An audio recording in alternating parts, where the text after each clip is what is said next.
Hey y'all, it's Pastor Paul here. I don't know about you, but there's something unsettling about knowing that every day the news changes and things I don't really know exactly what to expect tomorrow because they may be different than today as far as the whole quarantine and stuff and what the rules are and stuff, right?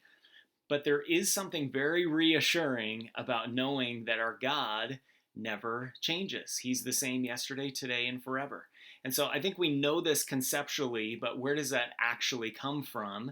And that's why I want to talk about one of the other names for God today. And it's in Exodus chapter 3.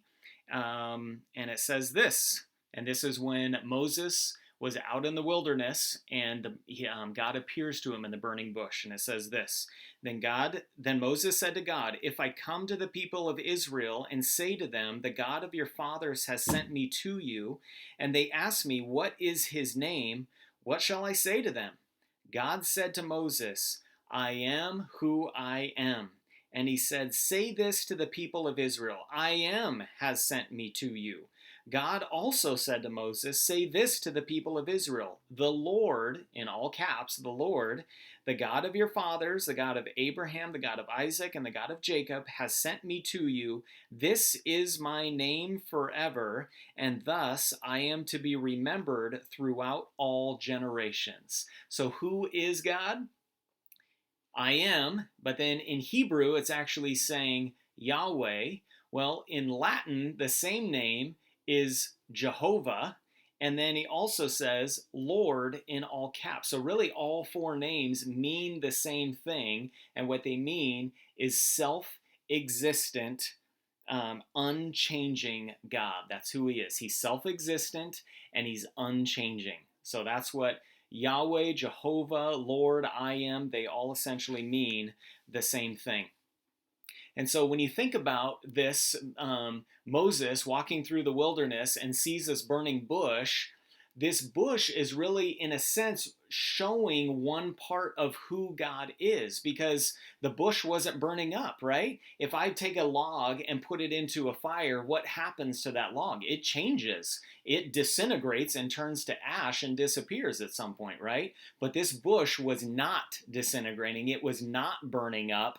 And so God was saying, essentially, kind of in this imagery of this burning bush, he is unchanging. He is self-existent. He was making himself burn up in the bush, right? It wasn't like something outside of himself made the bush burn up. No, he's self-existent, unchanging. That's who he is. And then in verse 15, he says, "This is my name forever, and thus I am to be remembered throughout all generations." Like, this is who he is. He's not made up. He is real. He is alive. He lives forever. He doesn't wear out. He doesn't get old. He never gets tired, never gets used up. He never dies. He is self existent and unchanging forever. This is who he is. Okay?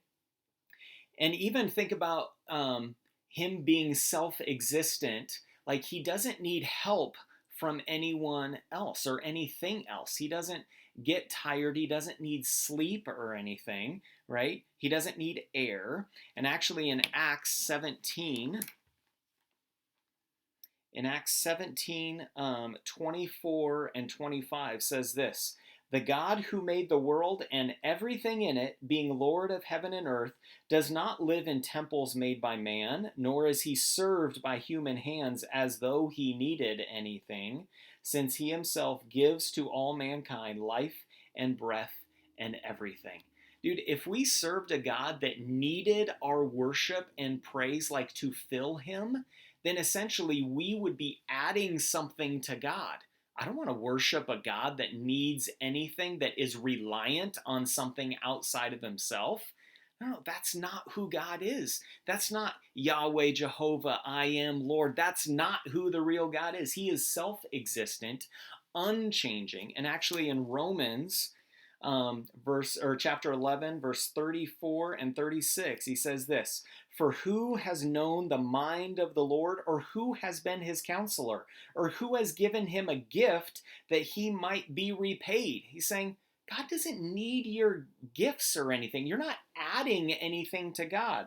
And he says this in verse 36, for from him and through him and to him are all things. To him be the glory forever and ever. Amen, is what it says.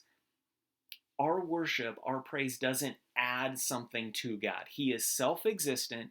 He is unchanging. I hope this encourages your heart today as it does mine, because our news changes every single day, right? But we worship a God, this solid foundation, this rock that we can go to every day with our troubles and hurts and worries and anxieties and stuff and frustrations that we're thinking and feeling. Say, God, I need to be reminded of the truth today. Remind me who you are when everything around me is like shifting sand. God, you are solid. You're my foundation. I can go back to you and trust you, and you're going to be the same yesterday, today, and forever. That's who I am, Yahweh, Jehovah, Lord. That is who we worship. Hope that encourages you today, church. Love you.